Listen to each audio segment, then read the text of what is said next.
आहे ना? हो आहे. ते आहे ना? हो येस माय स्वीट गर्ल, तू तयार आहेस म्हटल्यानंतर सगळं आहे. तुला हवं आहे ना? हो हवंय.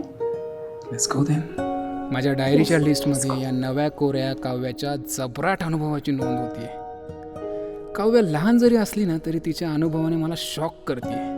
मला स्वप्नातही भेटणार नाही असा आनंद स्वीट पोरगी आमचा शेवट गोड करून देते. आम्ही फायनली एक होतोय. सो चला, तुमचाही आजचा दिवस स्वीट जाऊ. सगळं कसं अगदी मनासारखं झालेलं आहे. जी अपेक्षा मला सुद्धा नव्हती त्यापेक्षा भारी अनुभव काव्यासोबत प्रेम देऊन आणि घेऊन आलेला आहे. बाकी मला कसं का वाटेना, पण पोरीला मात्र भारी वाटलंय. म्हणून तर फ्रेश होऊन ती छान असा चहा करायला गेली आहे. थोड्या वेळाने आम्ही सर्व त्याचा लाभही घेणार आहोत. असो, हळूहळू का होईना आपण हवं तसं पाहिजे तसं अनुभव घेत जगतोय. आपण जसं ठरवलं होतं तसंच होतंय.